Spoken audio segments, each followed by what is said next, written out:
अपने के एक हमरा बहुत आदमी पूछत रहे हैं, चूँकि अब हमरा तो बुझले लेकिन लोग पूछत रहे छे जे राम मसीह जी ठीके शाकाहारी भऽ गेलखिन, कारण पहले के अपने के जे एकटा अथी छलै जे बहुत माछ के स्नेह करै छलियै, माछ बहुत पसंद करै छलियै। अपने के पोखरो अइ गाम पर, केओ पाहुनो पड़क गेल तऽ फटाक दनी जे छै जाल खसा माछ निकाल, छोड़ केना देलिए।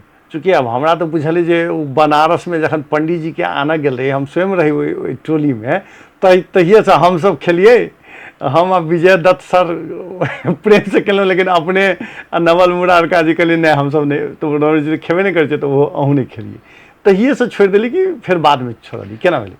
शुरुआते में जब एक संकल्प ले लिए, संकल्प लेला के बाद में अब कहली भगवान के नजदीक में एतेक रहबे तो स्वाभाविक रूप से मन अपने भ जाए जे शाकाहारी बन जाए, तो ते हिसाब से अपने की भ जाए छे। और एकर जे है से अपने के मन संकल्प लिए तो कुछ भ सके, कोनो भी बड़का बात नहीं, बहुत एहन चीज अपने के छोड़ सके छी। अच्छा, ई बनारसे में संकल्प लेल गेल छै कि जनकपुर एला के बाद अपने कहली कि नहीं, जनकपुर में संकल्प। अच्छा, ओइसे पहिने बनारस जा से पहिने कि बाद में? नहीं, जनकपुर में जब सफाई अभियान चलत रहे, जब आरती के शुभारंभ मन बना ले लिए तो संकल्प ला ले लिए जे आब माछ मांस नहीं खाके।